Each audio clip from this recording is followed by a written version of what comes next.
Hi guys! Welcome back to ChaiChaiChai Vlog! So, this is my 14th video!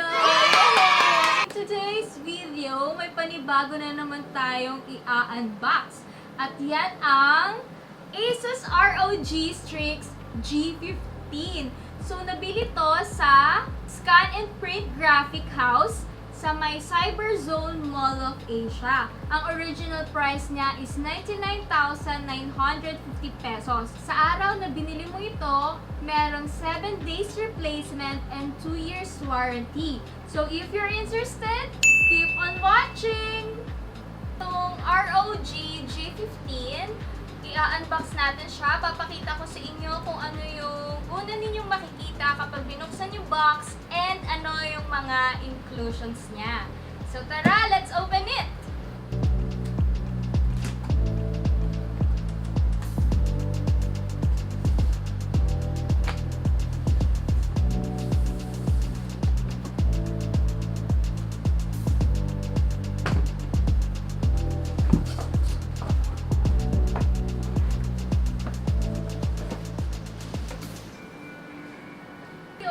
Nakalagay yung laptop, and then ito yung bag niya. So sa bag niya, okay din naman, makikita mo rin quality yung pagkakagawa ng bag.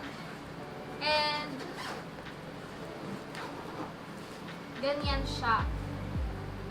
So, malaki yung opening ng bag, and so dito mo pwede ilagay yung laptop, and then some of accessories.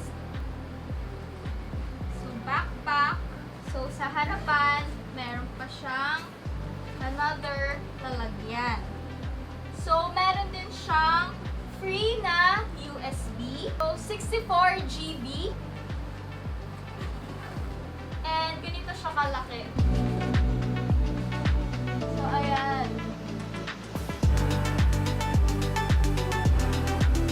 Tayo sa mismong lalagyan ng ating laptop.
So, kung makikita ninyo, ang design niya is metal brush, and then nandito yung logo.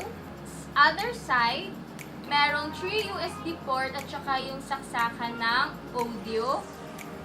And sa other side, wala kang makikita. So, dito naman sa likod, makikita mo yung saksakan ng power, type C, HDMI, and jack.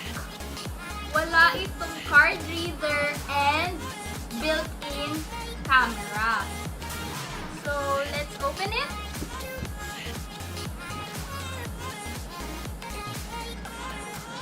Wow!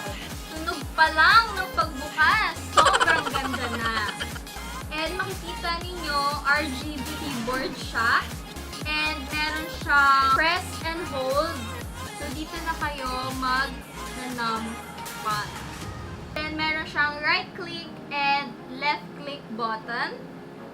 And if gusto ninyong baguhin yung strips color sa lahat ng side, pwede nyo siyang i-customize. Pati yung sa mismong keyboard, ang pipindutin nyo lang is dito.